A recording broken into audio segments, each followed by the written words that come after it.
And at one point during all of that, I actually died. Oh man. Yeah. And what was really interesting when I died, it was lovely actually, very relaxing.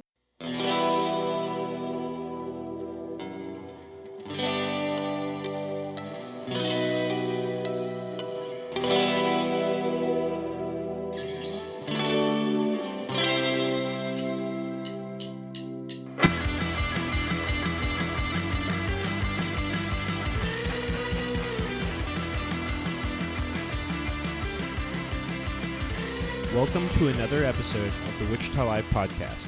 My name is Landon Huslig, and I am the host of the Wichita Live Podcast and curator of the Wichita Life ICT Instagram. Our guest today is Shari Burckhardt. Shari is an author who specializes in novellas and westerns. Shari teaches English in China while living in Germany with her Chilean husband. We discuss her life as a writer and her fight against a traumatic brain injury and how it still affects her short-term memory today. Enjoy my conversation with Shari Burckhardt. All right, we're live. Shari, how are you? I'm a little bit tired, but very happy. Yeah, working hard. Definitely, always working hard. Of course. Can you tell the listeners a little bit about yourself? Well, I was born in Wichita, Kansas, and lived there for basically 44 and a half of the years of my life. At 46, I got married and moved out. I lived in Wichita, but I also lived in several of the little towns around Wichita. I lived in Goddard and Benton, and I actually graduated high school from Valley Center, Kansas. Oh, very cool.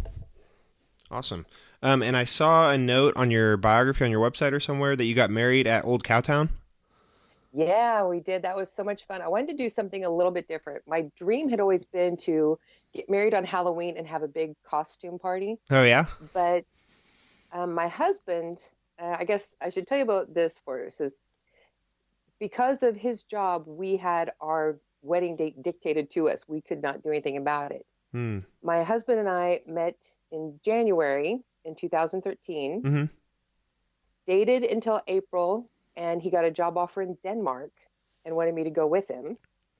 And I told him I didn't feel comfortable moving to the other side of the country with somebody that I wasn't married to a country where I didn't speak the language, didn't have family.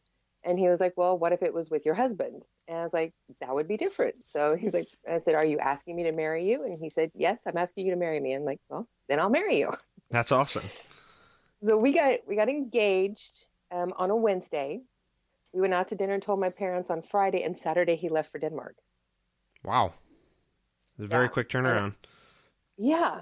We did not see each other again in person until 2 weeks before the wedding. Oh, man. Yeah. It was a lot of Skype dates. Oh, I bet. Yeah, now in 2019 or a couple years ago, technology's gone a long way, but it'd still be pretty difficult. Yeah, it was very tough. We talked a lot though. We were constantly on Skype together. We both are big fans of The Big Bang Theory, and he would call me whenever the show was on TV in the United States because he didn't have it in Denmark. And I would turn the computer around and we would watch The Big Bang Theory together. That's awesome. What's the time difference between Wichita and Denmark? It's about 7 hours. Okay. And one more note I had on the Cowtown wedding was that it is interrupted by gunfighters. Yeah. Okay, to kind of complete this, while he was working in Denmark, we were trying to get time for him to come back for the wedding. And we were shooting for September. We wanted like a fall wedding, but the company said, no, the project's too hot. You can't leave yet. So then we tried October. I thought I could get my Halloween wedding, and they're like, oh, nope, project's still too hot. You can't do that. But the company shut down for a couple of weeks at Christmas. So like, okay, you can go home at that. So we ended up having to get married the weekend before Christmas. Oh, wow. And yeah, we didn't have a lot of people there because, everybody already had plans for Christmas. Right. And it also ended up being that year, it was like the worst snowstorm that Kansas had seen in like a decade. Day before our wedding. So Cowtown was just completely packed with snow. And they had people out there that morning. Volunteers were coming out, shoveling off the boardwalks and things so that we could get around for our wedding. That's incredible. And yeah, and we had so much stuff booked with the people in Cowtown. We got married in the church, the Presbyterian church there. My Mm-hmm. mother actually performed the service. Both my Oh, parents wow. are ordained. Yeah, Nice. both parents are ordained, so they could have done it, but my dad was going to walk me down the aisle, so my mom did the service. Okay. And then after, we had the reception in Fritz Schnitzler's saloon. Mm-hmm. And then after we had like all the cake and dancing and everything, there were two gunfighters that came out and put on a show out in the main street for all of the guests. Very cool. Very cool. That's probably We were one of the most skeptical. unique weddings you could have had, though, in Oh Cowtown yeah. with a ton of snow. Oh yeah, and the photos that we got from our wedding are gorgeous with all the snow, and they have it all decorated for Christmas. So there's all of this evergreen boughs everywhere, and it was really beautiful. But the thing that was disappointing, we were supposed to leave the reception in the covered wagon or in the stagecoach that they have there. Mm-hmm. But because of all the snow and their horses don't have horseshoes, they weren't going to have enough traction to be able to walk through the snow. So we had to just leave in my car. Ah, gotcha. So jumping around just a little bit, you are a writer, but before we get into that, you also teach English. Can you talk a little bit about that? Yeah, I wanted to have a job that I could do from home and be able to spend as much time as possible on my writing. And one of the things that I found online was there were so many people who were advertising about you could teach English as a second language online to people in other countries. And I hooked up with somebody, I think on Facebook, who said that they did this job. And I was asking about them. They said, yeah, it was great. They worked with this company called VIP Kid in China. I think they're stationed in Beijing, their main office. Okay. And I did an online interview. I did a practice class with their information with one of their managers. Mm-hmm. They liked the style that I had, and they signed me up. And for like the last 2 years, I get to teach children in China English lessons Tuesday, Wednesday, and Thursday every week. Wow, that's really cool. How does that work? So how old are the kids and how do you teach English? Do you know Chinese? No, and you're not supposed to speak, even if you know Chinese, you're not supposed to speak any Chinese with them in the classes Oh, wow. because the whole focus is for them to get experience hearing English Okay. from a native speaker Mm-hmm. and to kind of force them to come out. And being someone who has had to, live in Germany when I only knew 3 words of German when I moved here, Sure. I understand like that immersion feeling and how that can really help you build your language skills. So the things that I've learned as I'm learning German have really helped me apply different sort of techniques to the class for these kids, teaching them English. Yeah, I bet that helps a lot. And Are you fluent in German now? oh gosh, no. I know the basics. I can function. It's much better. Whenever I first moved here, I knew ja, nein, and schnell. That's And more than I basically know. that was just from Hogan's Heroes. That's awesome. Yeah, I know a little. I've been learning Spanish for a couple years, and I think the biggest thing holding me back would be that immersion and kind of diving all the way in. I mean, being in Wichita, we have people that speak Spanish, so I can practice a little bit, but really immersing yourself would be the next step. Yeah, whenever I was living there, I took Spanish in high school and then Spanish and Russian in college. And I was actually, fairly fluent in Spanish. And then after college, I did not speak like another word of Spanish to anyone because I just didn't run into anybody who spoke Spanish. And now I'm married to a Chilean and most of my in-laws speak Spanish. I'm like, okay, what was that word? What was that word? Wow. So you're And just all kinds of different languages. oh yeah. There's and the thing is I get so many of them mixed up. I've realized that German has become my default foreign language. Mm-hmm. My husband's friend and his wife were here for a visit, and she only speaks Spanish. And she and I went out shopping together because we figured we have our iPhones, we can use translator, we'll figure it out. Mm-hmm. And every time I would try to speak Spanish to her, it would start off in German. It was Oh, like that's funny. automatically, I know I'm speaking a foreign language and it comes out German. So I would have to like stop myself and think about it. It's like, okay, no, not German, Spanish. And then I could start saying a few things. And the more I speak Spanish, the more I'm remembering. Mm-hmm. Very cool. And one of my stepdaughters speaks very good English. She taught herself watching Netflix. Oh, wow. She's That's brilliant. awesome. Yeah. And so she helps me out a lot with my Spanish too. Cool. So I guess since you're around so many different languages, do you have any tips for people that are learning other languages besides being kind of immersed in it? What are some other tips for learning languages? It sounds like kind of a crazy thing, and people always told this to me, and I thought that's ridiculous. That doesn't work. They tell you don't translate. Don't sit there and think about, okay, this is the English word, then it's the German word. You need to like kind of like start off like you're a kid. Just learn the words in that language. Don't try to translate it to your language. Okay. Just Awesome. go in and say, okay, here's a cup, the German word, I see the picture of the cup, think the German word, not cup, and then the German word. All right. I'm sure that's going to be helpful for a lot of people. So, have you always been a writer? Have you always wanted to write, or how long have you been writing? I cannot remember a time when I wasn't writing stories or poems or, Mm-hmm. Little skits. I've always done that. My dream was always to be a writer. It's like, and I kind of got into that being a journalist, Uh-huh. but my passion was really I wanted to write books. Cool. And you were a ghostwriter for a bit. How does that work, or what is ghostwriting for people that don't know that?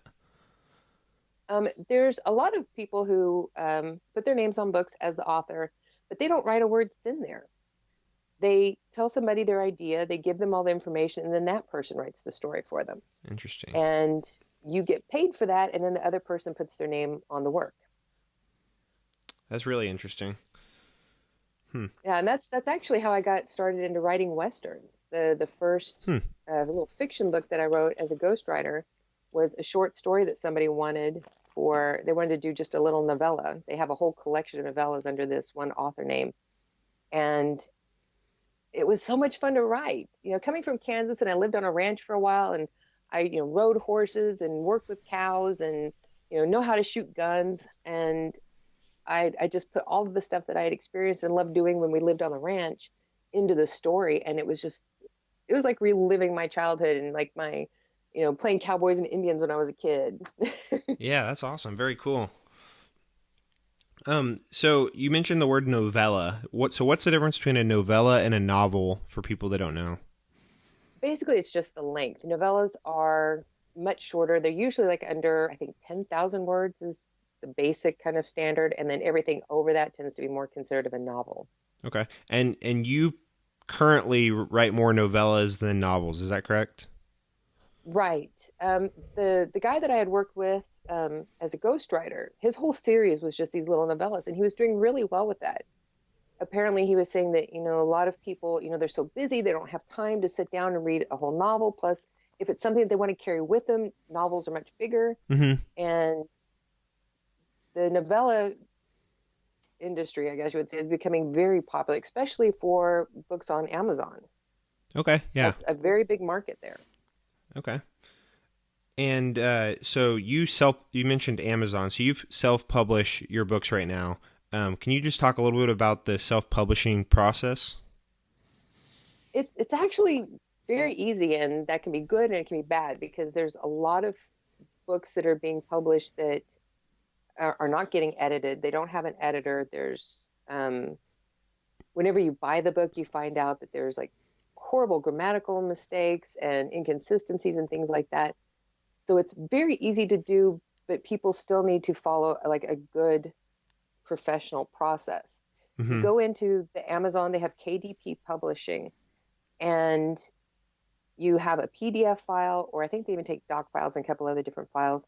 You have an image for your cover, and they give you the format that you need to put your document in. Mm-hmm. And you just upload the documents, and they do everything else. And It's does that really include? a simple process. Does that include printing hard copies, or is that just digital? That's digital, but they do have an option that you can have print books because Wow. all of my books are in print and on the ebook format. And I swear I am going to get to this. I've been trying to get to this for a long time. I want to do audiobooks too. Very cool. I've done broadcast news before, so I'm familiar with doing like the recordings and things and doing the editing for soundtracks before you Right. broadcast. So I've been wanting to do my own audiobooks too. And I haven't taken the time to sit down and get all of the information figured out for their format, and I've got to do it. I Sure. started to do it, and then they changed their process and changed the format, Of so I have to course, start yeah. over now. Everything's changing. Yep. And on your books, you do everything from writing to advertising to designing.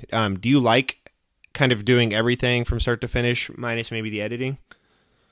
Yeah, I'm a big obsessive compulsive. I'm a control freak. So I actually do kind of like being in control of everything. But I have had to kind of back off a little bit and let some other people help me recently because I've got way too much stuff that I want to get done and not enough time. And it's been really helpful to have a couple of people coming in and giving me a hand on some things. Right. Yeah. Yeah. I understand the control freak thing. I've had a couple friends and family kind of volunteer to help me with the podcast a little bit, but I'm at the point where the editing, I don't really edit them a whole lot. It's pretty much just a conversation, but I don't even hand that much over. So I understand that. Yeah. Is it hard to spread the word on the book? Or, I mean, you might have a small audience built in now, but is there a lot of organic traffic to the different Amazon novella books or books you write? No, because there are so many. I mean, Right. there's hundreds of thousands of books on there that it's really hard to get noticed. Right. I bet it's hard to Um, stand out. I I actually thought this is fun because I've been doing some work with one of the other authors that I met online. His name is Scott Harris. He's an award-winning, best-selling Western author, and he works through a couple of different places. And all of his books are on Amazon. And this last year, instead of writing my books, I spent more time focusing on working on projects with him to Hmm. try and get a little bit of notice for me through his work. Sure. He was putting out these compilations where he had 52 authors, him and 51 authors, and he gave us a writing prompt. Like it was a dark and stormy night.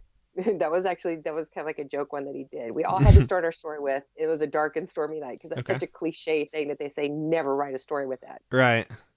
And so he published this book that has 52 short stories, all starting with the same phrase, and then every author took it in a different direction.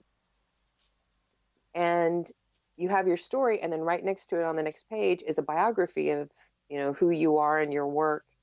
And um, it helps to just get a little bit more attention for all of these other authors who are trying to get to his point. He's a wonderful guy that he does this for, but he's really helpful for people who are trying to come up after him. That's And awesome. He does that. wrote a book. Yeah, he just wrote a book. His one that he was working on right now, that's in editing now, is an advice book on if you want to get into writing. This is, my best advice. And he asked a lot of these authors who had been working with him on these anthologies if they would like to write another short about what their best advice would be. Hmm. And so I just finished turning that in, and my best advice was, it's like, really do not count on anyone else helping you spread the word. You need to have an advertising budget. Sure. You need to be prepared to spend money to get a little bit of attention whenever you're starting off at first. Because I was extremely naive whenever I started this. I thought, I have like 400 friends on my Facebook page, and I know personally most of them. Right. I mean, most of them I've gone to school with, I've worked with, I've gone to college with. And I just naively thought, I will post up here about my book, and every one of them will share my post and tell their friends to look at my book. And there's about 10. Yep. 10 who do it consistently and really, help me out.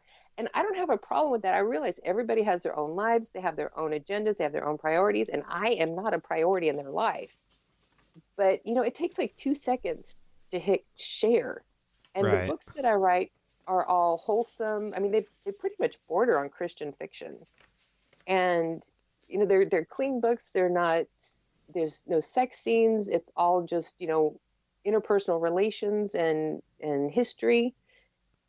And there's only a few people who do it. My mother is like my biggest fan. She buys most of my books. I keep telling her, it's like, I could just send you the PDF file. You could just send me money, and we can cut out the middleman. I love it.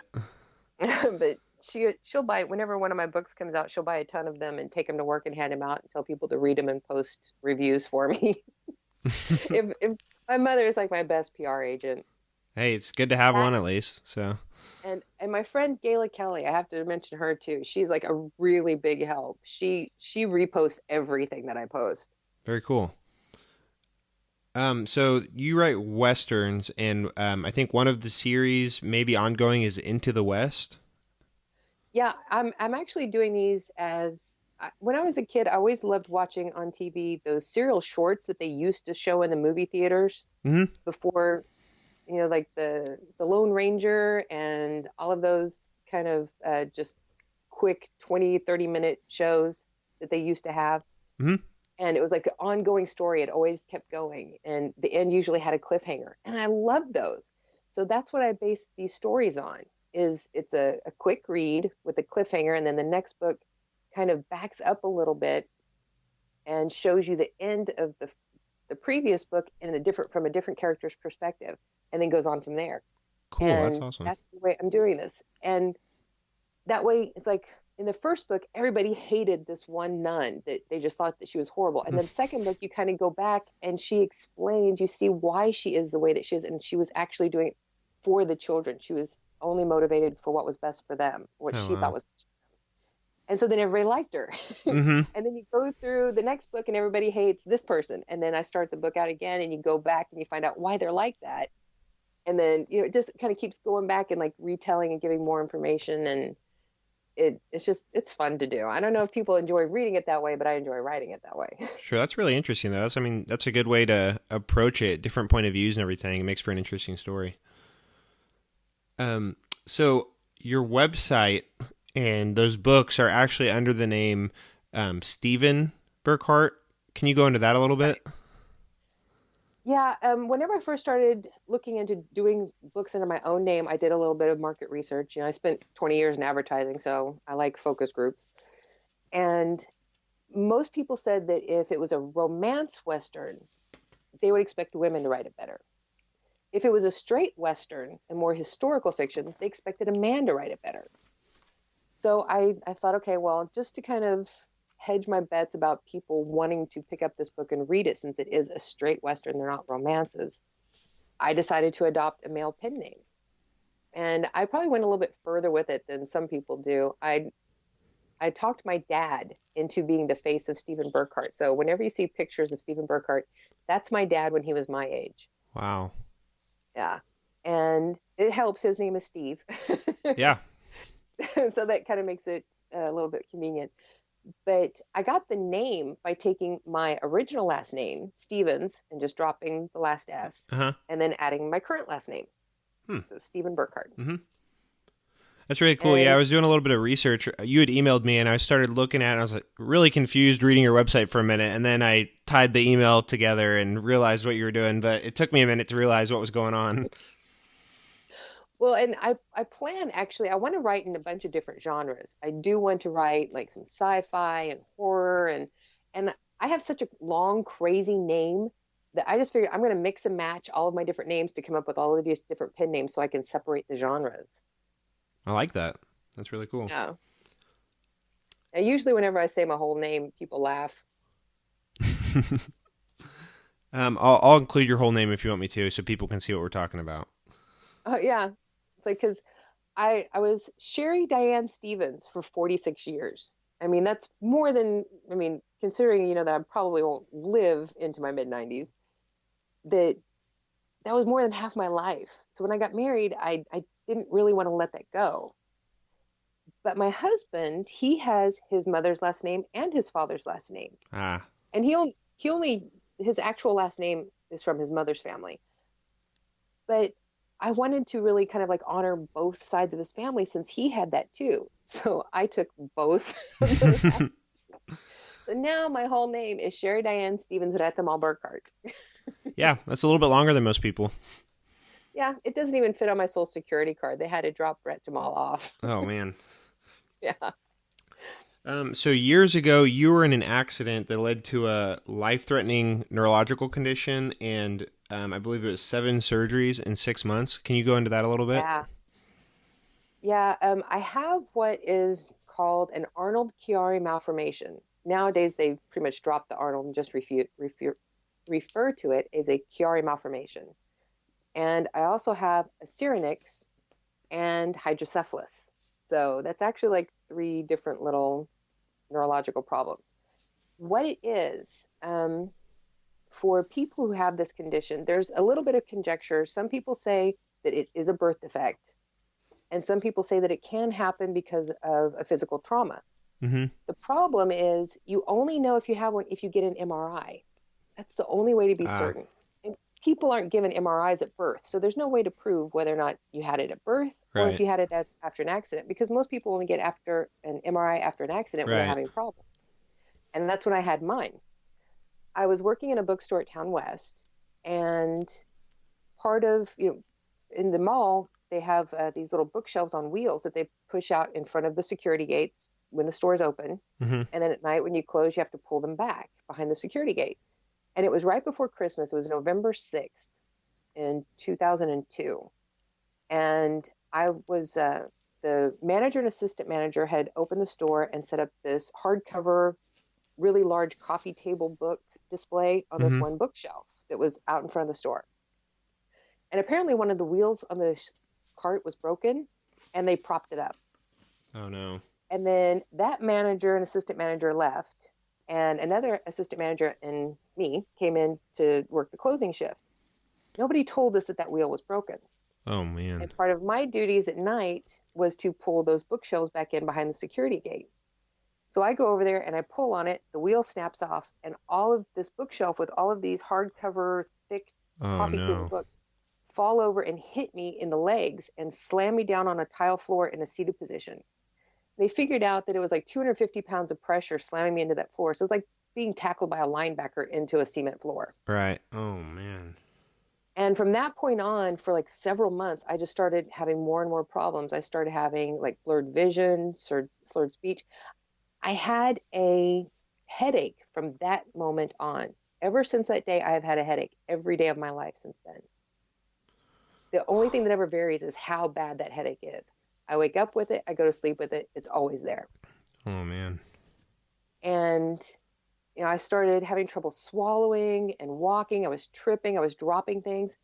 And I kept, saying, I think I need to go to the doctor. I need to go to the doctor. And I was being put off saying, well, you have to go to a special doctor because it's under work comp and we have to figure this out. And it took me 6 months for them to help me get to a doctor. And I had developed like a lot of neurological problems by then. And come to find out, I did not have to wait. At that point, I was like, kind of naive with how the whole work comp thing went. I could have gone to any doctor and just filed it as work comp for that initial thing. Right. And so my recovery, I actually developed a lot of nerve damage that I might have been saved if I got into a doctor sooner. Oh, man. But I ended up going through all of these things. They did do an MRI, and they found this Shari malformation. The bad thing was it was one of the work comp doctors who found it. And he was like, I need to just tell you, you have a Shari malformation. You need to go talk to your doctor about it. And I was like, okay, is it something serious? Do I need to go like now? And he's like, well, it doesn't have anything to do with your work comp case, so I can't talk to you about it. I'm like, okay, but I mean, can I wait? Or do I need to like make an appointment for tomorrow? Right. Like, is it emergency? Yeah. He's like, I can't talk to you about it. It has nothing to do with the work comp case. I'm a work comp doctor. I mean, and the guy just, every time I tried to ask him, he's like, okay, but am I going to die if I don't go to the doctor next week? How bad is this? Right. He's like, I can't talk to you about it. So that's frustrating. I also said something very unnice, and it was not good, but I have a really bad problem with no filter on my mouth at times. And as I was leaving his office, I just told him, like, I've always believed that people become doctors for one or two reasons. They do it for, because they actually care and they want to help people and they want people to be healthy, or they do it for money. And I know which one you did it for. Yeah. I mean, it was understandable. You have a reason to be frustrated. Yeah. There was, it was not a good thing to say somebody who was rating me for a disability check. Mm-hmm.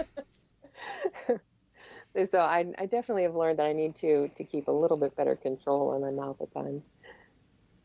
But I ended up going to a very good neurosurgeon with a Bay Neuroscience Science Center. His name is Dr. John Dickerson.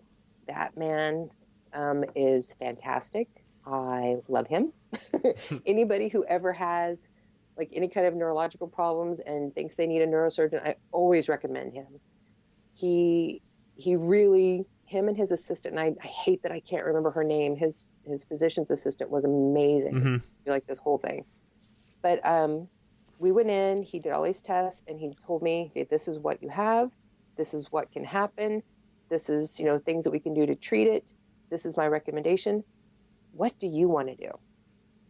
And I was like, okay, well, if I want to do this, what happens? And he tells me. And if I want to do this, what happens? And he tells me. And so together we figure, say, okay, I want to go ahead. He actually told me, he said, we can wait and see if it does kind of level out, if, things do keep progressing or not. And he said, or we can go to surgery. And he made sure that I understood that there was a possibility of a lot of complications with this kind of surgery, because there was a documentary done about the same time that I was going in for my surgeries of an 18-year-old girl that she spent basically her entire senior year of high school having brain surgeries. She had something like 19 surgeries in a year. Oh, wow. Yeah. And so he made sure that I understood that's a possibility. Some people go in, they have their first surgery, they're done, they're fine. Some people don't. And I was one of those people who didn't. So my first surgery was in April. And what they did was they took out some of the bone in the back of my skull, replaced it with tissue from a cow so that it was flexible so that fluid could flow back up into my brain. Mm-hmm. I guess I should probably back up and explain a little bit.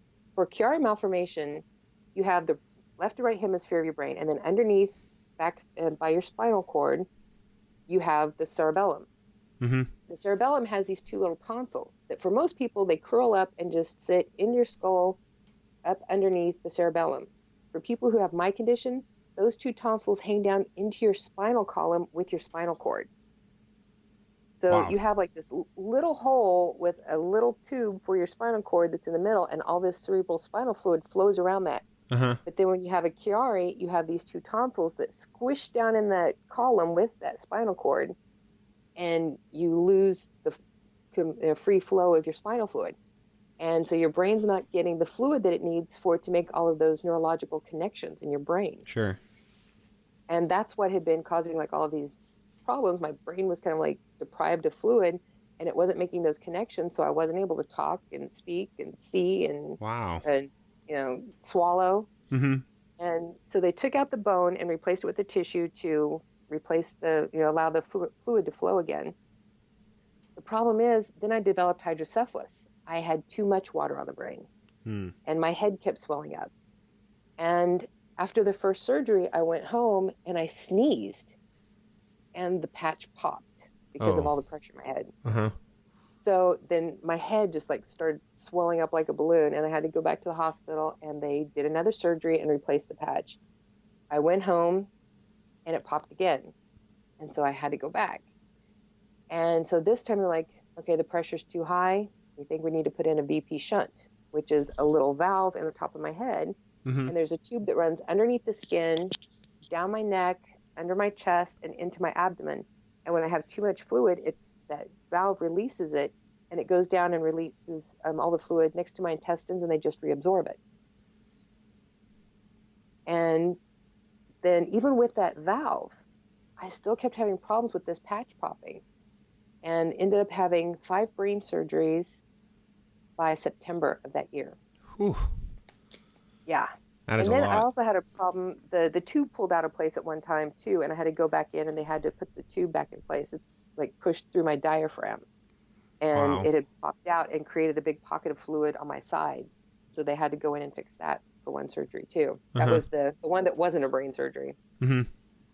And after my 5th brain surgery, I started getting very, very sick. My mom took me to the neurosurgeon's office, and I was sitting in his lobby, and they called my name. I'm like, Mom, I'm too weak. I don't think I can get up and walk back there. They need to get a wheelchair.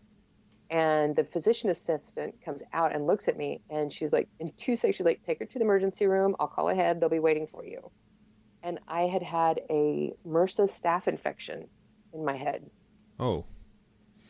And it got into the spinal fluid, became meningitis. I had a spinal tap 24 hours a day for a couple of days, where they would come in every hour on the hour and drain fluid off of my nervous system. Mm-hmm. And I was seen by infectious disease specialists every day for like two and a half weeks. And at one point during all of that, I actually died. Oh, man. Yeah. And what was really interesting, when I died, it was lovely, actually, very relaxing. Uh-huh. It was a life-changing experience. And before this, I was, really obsessive compulsive, very neurotic, extreme, like germaphobe, OCD. And ever since this happened, I'm like, Not that important. yeah, I'm alive. I have hair. Life is good. Wow. So do you remember much of, I don't know, dying? Like, did you see the light? How do you remember anything like that? Or were you kind of, I don't know.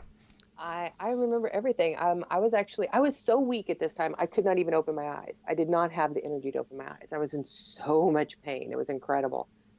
And I was just laying there one night and I was like, God, if I am meant to die, please kill me now because I cannot do this anymore. I'm done. I can't take it. But if I am meant to live, please make me start getting better because I seriously, I can't do it. Wow. I said, I'm done fighting. I don't care. I'm just going to leave it up to you. Whatever you want to happen, just please do it now. And the room got brighter.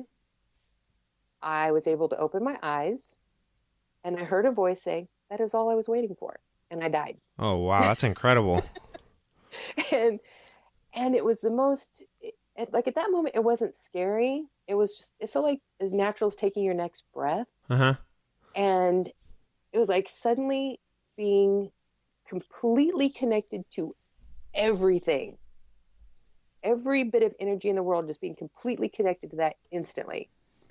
And it was the most beautiful thing. And I was told, it's like, okay, you can stay here where, everything is wonderful. You'll never be in pain again. Everything is great. Or you can go back. And there are a lot of things that you still have left to accomplish. It's going to be tough. You're going to be in a lot of pain. But there's a lot of experiences that you haven't had yet that will be incredible. Which one do you want to do? And I was like, okay, well, I get to come back to this at any point, right? It's Right. like I can always come back here later. It's Uh-huh. not like this is going to go away if I say no to this now. And it's like, nope, you'll always come back here. I'm like, okay, let's go back. And I woke up and I started getting better. Wow, that's beautiful. Man, God is Yeah. incredible. That is awesome. Yeah. Like, and I don't tell that story a lot to people, but it's really incredible. It's like something always tells me when I meet the person I need to tell that to. I have stumbled into conversations with people who are dying of a terminal illness that nobody else knows about. And I start telling them the story and they just like break down and they're like, you have no idea how much I needed to hear this. And it's always been incredible how I always seem to find the people and have conversations with who need to hear it. Right. And I'm sure there's a reason that we're talking about it right now. Somebody's going to hear it that needs to hear it. That's incredible. Like I always tell people now, it's like I have absolutely no fear of dying. I have a fear of dying slowly and painfully again. Right. That was not fun. That's understandable. But actually dying does not fear. I have no fear for that anymore. Mm-hmm. So that one of your doctors, kind of after all this is going on, kind of just advised you to accept your fate and live on disability and kind of move on with your life, but you refused that and you fought against it. Can you talk a little bit about that? Yeah, for several years after the surgeries, I was having a lot of complications. For like the first 5 years was just absolute hell. I was having migraines so bad that I would go to the ER about 1 to 3 times a month. Oh. About every 3 months, I was being hospitalized again. I was still having trouble with swallowing and speaking. My short-term memory was just pretty much non-existent. I still remember one time going to the store with my mother, and I wanted to buy a photo album. And I could not, for the life of me, think of the word photo album. And I'm like, okay, it's a book. It has pages. You put pictures in it. And, you use it to show people like vacations and stuff like that. And I could not think of that word. And it was like, at the time, I knew that word was in my brain. I knew I should be able to find that word, that it was a common word. Right. And it was the most incredibly frustrating moment that I remember, like right after the surgeries. And it happens quite often. And it drives me crazy, but I've learned to just kind of roll with it now and what to do to get around when those things happen. I've developed coping mechanisms. Right. But okay, I lost it. What was the question? Oh, you're good. Just refusing the diagnosis. But Yeah. that kind of leads into the next piece as far as the coping mechanisms and kind of a unique struggle. Being an author and not being able to maybe think of the word you're trying to use, or I know you've mentioned in some interviews the character names. Yeah. Yeah. Almost all my character names are my friends' names. I contact a friend and I'm like, hey, I'm writing this story. I have this character. Can I use your name for it? Because anybody that I knew either for a very long time or before the surgeries, I can remember that name. But if it's somebody that I've met since the surgeries or I don't see them very often, I will never remember their name. It's for some reason, it's really specifically a name issue. Hmm. There was something that happened this last year that was just absolutely hilarious. I don't know what triggered it, why it happened. When I was in my 20s, we had a cat named Seamus. Uh-huh. And I worked for the Wichita Wings. The goalkeeper then was Seamus McDonough. And I'd actually named the cat after him. Mm-hmm. Those are the only two living beings I have ever known in my life with the name Seamus. Uh-huh. For some reason, this last year, something triggered in my brain. And for a month, every time I went to say my husband's name or my dog's name, it came out Seamus. Oh, wow. My husband's name is Pedro. My dog's name is Shaggy. Shaggy's at least a little bit close. But Pedro is nowhere close to Seamus. No, it's not. But every time I tried to say their name, I said Seamus. And I have no idea what triggered that. And that went on for like a month. Wow. Yeah, Huh. there's all these weird kind of things that happen with this. And we just find it amusing now. It's like, oh, okay, my brain's just off on its own tangent. So, But go ahead. for the diagnosis, yeah, I had been seeing a neurologist. Mm-hmm. I had neurologists, neurosurgeons, internal medicine doctors, general GPs. I mean, I had like a team of doctors. And this neurologist that I was seeing was telling me, it's like, okay, you're going to the ER with all these migraines. You're never going to be able to work again. You're never going to be able to live out of pain. You need to just go on heavy narcotics, claim disability, and accept that this is the rest of your life. And I just kind of looked at him like, no. It's like, there's no way that this is it. This is not what I came back for. This Right. is not what my life is going to be. And I told him, I said, okay, I think we're done. If, I understand if you don't have the answers, but you're not even willing to look for the answers. So I'm going to go look for them on my own. And I loved college. I loved doing research papers. I loved finding information. That's part of what made me a good reporter when I did it. So I started doing research, and I researched pain triggers and, how the body functions. And I started realizing that a lot of it got tied to food. A lot of it was just nutrition. And I drink tons of diet soda. Uh-huh.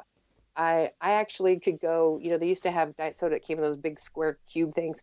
I could go through one of those in a day. Oh, man. I mean, I drink a lot of diet soda. And, artificial sweeteners are a huge pain trigger. So I got rid of those, and I cut my pain down like about a third, getting rid of all the artificial sweeteners that were in my diet. Mm-hmm. Then I started cutting out packaged foods, things that had preservatives and colorings, and just going to like whole foods, natural foods, nuts and, salads and whole wheat bread and things like that were full of nutrition and not full of chemicals. And my pain just kept dropping and dropping and dropping. And then I moved to a plant-based diet. I'm not like vegan. I was for a little while, but my husband really likes cheese, so it's hard to cook 2 full meals. So I'm more like a flexagenarian, I guess they call it, where sometimes I'll eat eggs with him. Sure. And but basically it's like no chicken, no beef, and a lot of that is because it's not the meat so much that's bad. I'm not like advocating that in any way, but it's the stuff they put in it that was the problem. Sure. Because so many places they use antibiotics and they use growth hormones, and all of that stuff was messing with me. So I got away from the foods that carried that. And after I became a vegetarian, I never went back to the ER for a migraine again. Oh, wow. Huh. So it's like whenever people give me a hard time about being a vegetarian, I'm like, okay, it's not so much, that I have like this, horrible vendetta against meat eaters. Right. I have this horrible vendetta about not going back to the emergency room. Yeah, that's a pretty good Like reason. that, Yeah. like that's what it is for me. I don't like going to the emergency room. So do you have trouble? You have trouble with the stories kind of coming up with new names? Is it hard to meet new people? Can you remember their names, or do you have to go through any additional steps that maybe somebody else might not have to? Well, what I just do, I just flat out tell people, it's like, look, I have a really bad problem with names. I will not remember your name. If I come and see you again, it's fine to ask me if I remember your name, and I will probably say no. Just tell me your name again. Right. It's like I one thing that's really helpful, I do not get embarrassed. I I have no problem just telling people I can't do that. I don't know. My brain doesn't work that way. Mm-hmm. It's not a big deal for me. It is the way it is. There's no reason for it to bother me. Right. So I just tell people, I will not remember your name. Please just tell me when you see me. It's like, hey, I'm so and so. Do you remember we had class together? And people do it. They have no problem with it. Right. I mean, it's not your fault. Kind of. I mean, it just happened. So nothing to feel Yeah, ashamed about. Yeah. yeah, and it makes life just so much easier. Your My brain husband and I, also. Go ahead. my husband and I came back to Kansas for my 51st birthday this last year, Uh huh. and I put out an email to all my friends who are coming to the party, and I'm like, okay, let's de-stress this party right now. If I bring my husband up to you and I start to introduce you and I say, honey, this is, and I pause, I forgot your name. Say your name for me. Help me Well, out.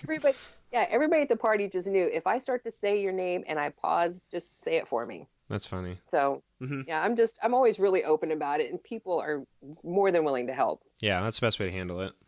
Yeah. You also mentioned that your brain can get stuck or sound like a scratch record, and you kind of gave an example.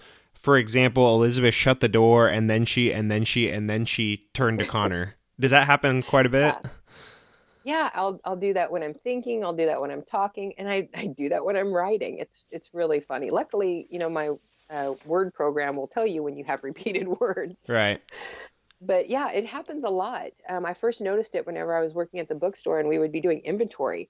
And I'd be sitting there like counting CDs or something, and I would be counting like, 78, 79, 79, 79, 79, 80, Mm-hmm. And I mean, I wouldn't, keep saying 79 as I counted more. I would get stuck on number 79. So I would Sure. have an accurate count, but I would have to stop and just stay stuck on 79 from it before I could go on. Sure. Okay. So do you have any advice for anybody that either one wants to be an author, and kind of go through the self-publishing process maybe, or two, maybe suffering from similar brain trauma or condition like you have? For the brain trauma, I definitely have advice for that. It's like, don't always just take your doctor's word as gospel. Get second opinions. You Mm-hmm. know, talk to other people who have gone through the same thing. Be your own advocate, because there are a lot of doctors who have like this set plan. They're like, okay, you have a neurological problem. This is what we're going to do. That may not necessarily work for you. Everybody is different. Everybody has a genetic makeup. Everybody has different allergies. They have different, Right. you know, birth defects or whatever. Things need to be tailored to you. And if you don't feel like it's being tailored to you, ask somebody else. Talk to another doctor. Do your own research. You are the only one who is truly going to care 100% about your own health. Everybody else may care, but you are the only one who will make it your absolute priority. Right. And you have to stand up for your own health. If I hadn't done that, if I had just accepted what the doctors were telling me, I would be on disability. I would be in extreme pain. I would be Wow. living on narcotics. Right Right. now, I do not take any pain medication. I manage That's everything through my incredible. diet. Yeah, diet, the gym, exercise, meditation, yoga. I've found a way to manage all of my pain. I have pain every day, but I manage it so that I can function and have a life. Right. I have not had a debilitating migraine. I'll have bad headaches, but I have not had like a serious, I have to go into bed and, turn all the lights off kind of migraine in a couple of years. And I mean, that's amazing for me. That's amazing. So what is something you often recommend to people, whether it's a book or a movie or music or a TV show? Is there something that you recommend to people a lot? Oh my gosh. I I probably there's one thing. I have a friend who is a movie historian, and he is always coming up with these great old movies that I've never heard of, Mm-hmm. from like the silent era and the 20s and the 30s. And so many people nowadays don't go back and look at those, and some of them are amazing. And some of my favorite movies are with William Powell and Myrna Loy. They did the Thin Man series, Okay. and for back there in the time that they did these were like really kind of risque comedy movies that they're making off-color comments that would be really easy to miss if you aren't paying attention. Right. And they're great, and people don't take the time to go back. Everybody wants new, and they want CGI, and they want all this. Right. But once Yep. on a weekend, go rent one of these old movies, look at them too. They're great, and they really shouldn't be lost. They're fantastic. Yeah, I know I haven't done my due diligence and watched a lot of those. I'll have to reach back, and I'll definitely recommend that. I'll link that in the show notes to some of those movies.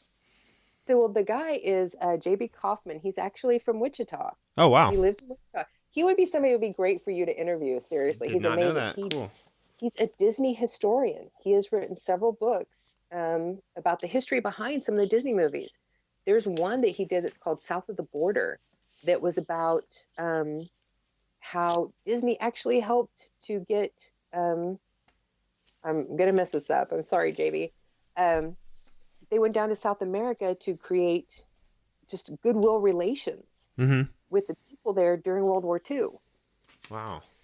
And that's where they came up with the Disney movie Three Caballeros. Okay.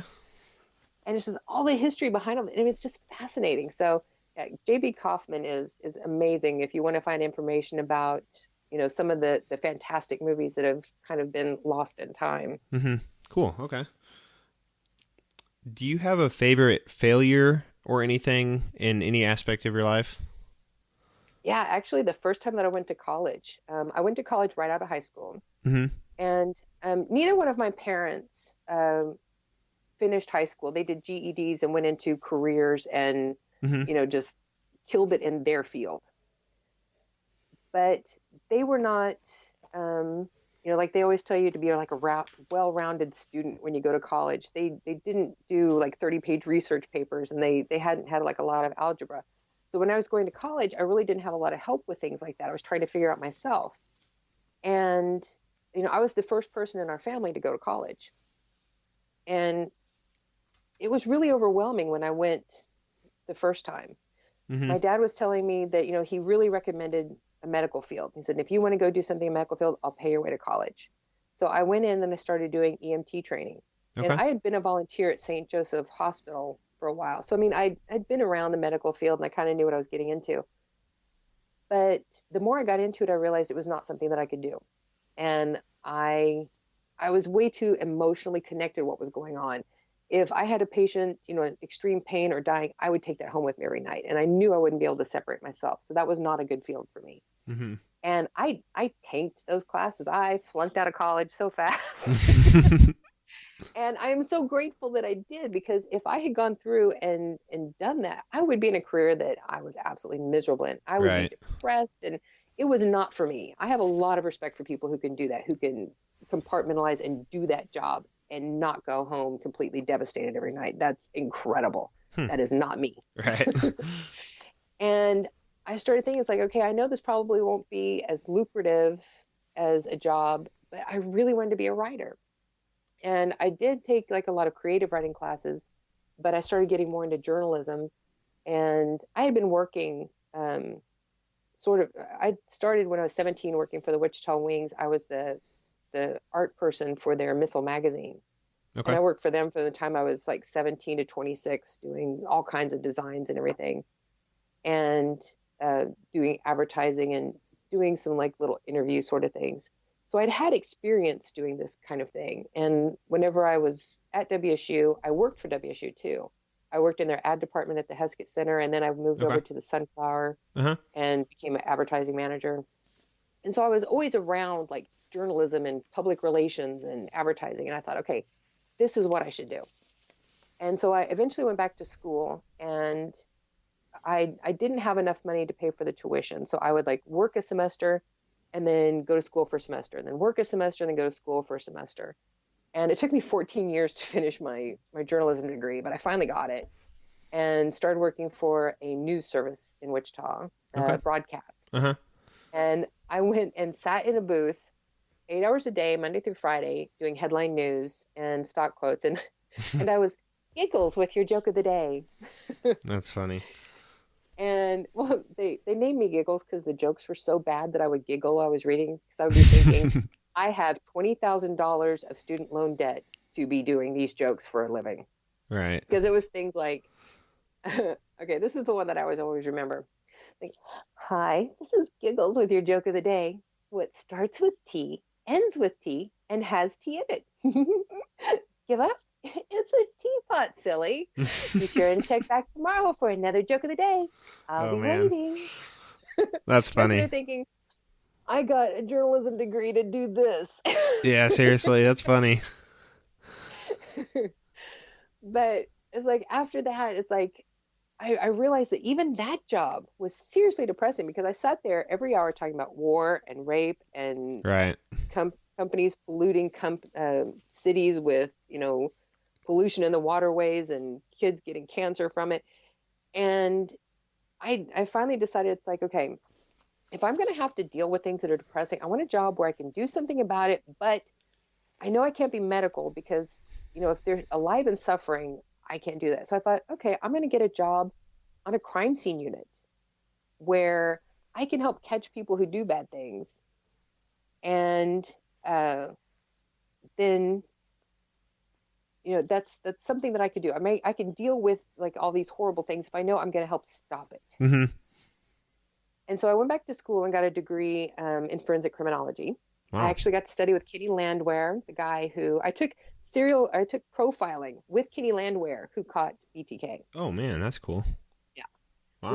We studied his case. It was the things that actually came out in the press are nothing compared to what was actually in the case file. I bet.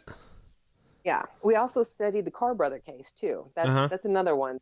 The things that came out to the public are nothing compared to what's in the case file.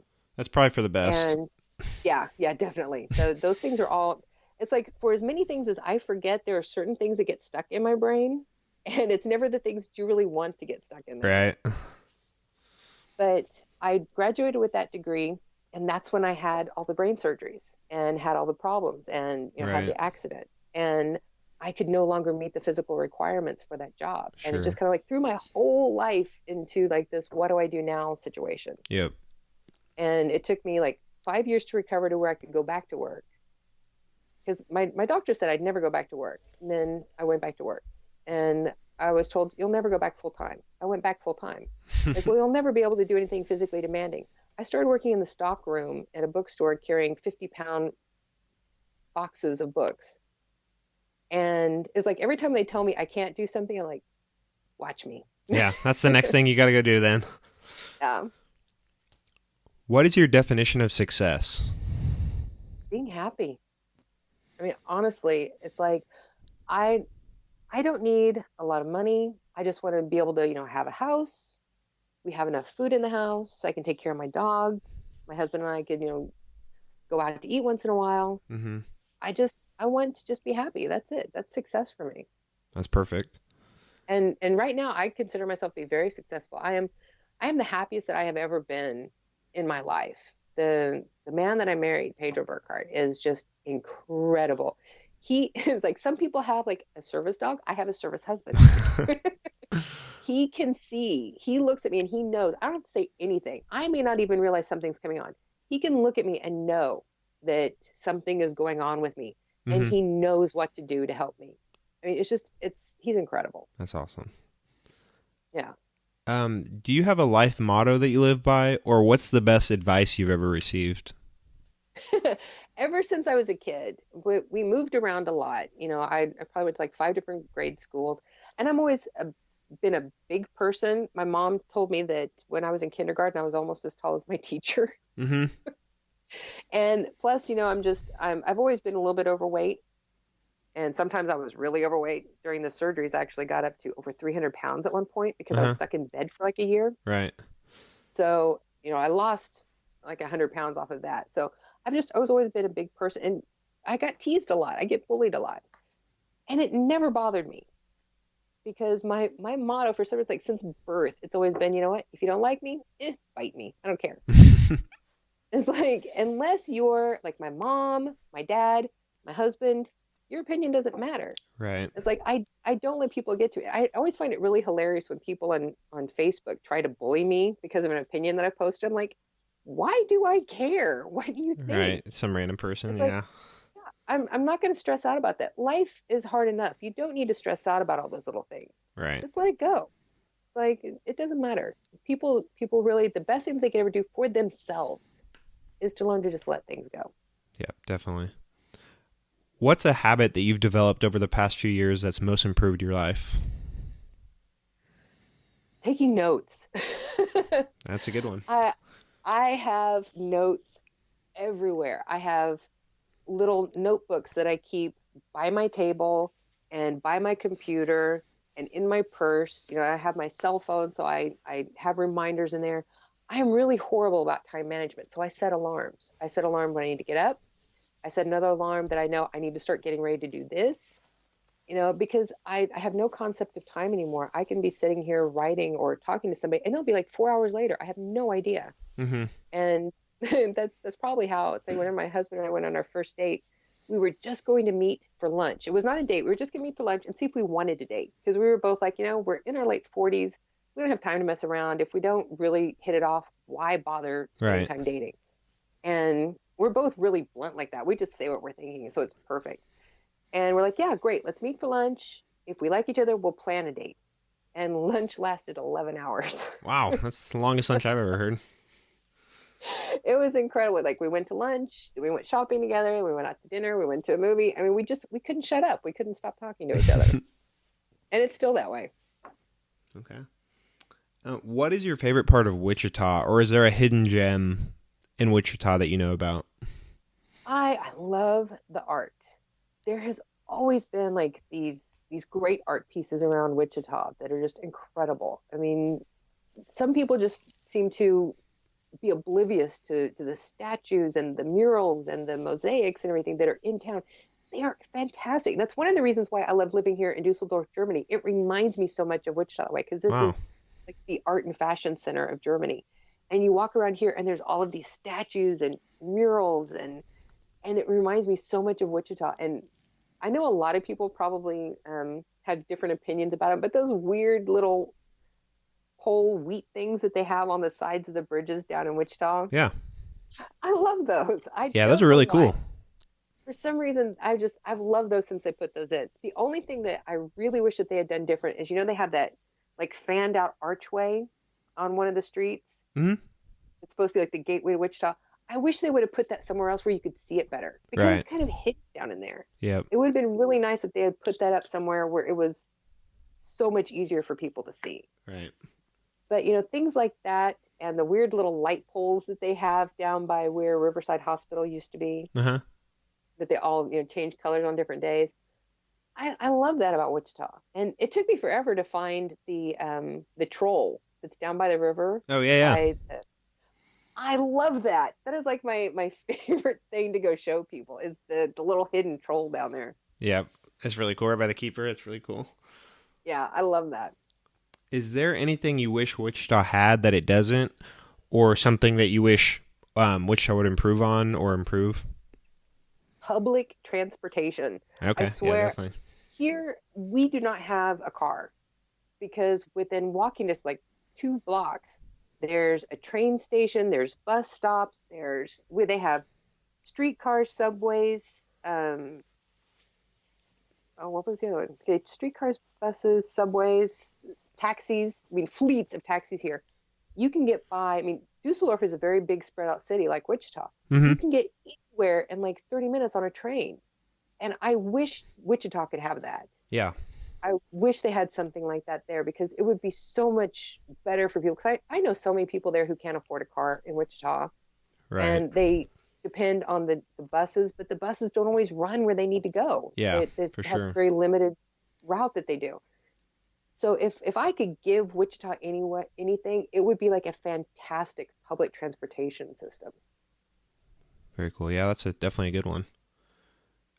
Just one or two more questions. What does Wichita mean to you? I think no matter where I live, it's like in my brain, I know this is home. We're planning to stay here for the foreseeable future. But in my heart, Wichita is still home. That's Like, it awesome. doesn't matter where I go, it's always going to be where I spent, 46 years of my life. Right. That's always going to be home. Sure. Do you have any final comments or calls to action to any people in or from Wichita that might be hearing this podcast? Yes, go to my website and buy my books. Please, they're cheap. They're not expensive, I promise, and they're good. People tell me I make them cry all the time, that my books are very emotionally engaging. Okay. Like I've been told that it's like some people just absolutely want to go and, hit one of my characters because they made them so mad for what they did, and other ones they make them cry. I mean, that's like the best compliments that I ever give, when people tell me that I affected them on an emotionally deep level. So yeah, definitely. if that would very be my cool. call to action. It's like, go to my website. It's stevenburckhardt.com. I made it easy. And just check out my work. And I am getting ready. I'm working on book 3 right now, which I'm hoping to release for Valentine's Day. And I'm going to be giving away a gift bag that has like an autographed book from one of the previous books in this series, and all these other little promotional goodies, and a box of chocolates for Valentine's Day. And all people have to do is just go up on my site and enter. There's like, it doesn't cost anything. You don't have to do anything but fill out the little form.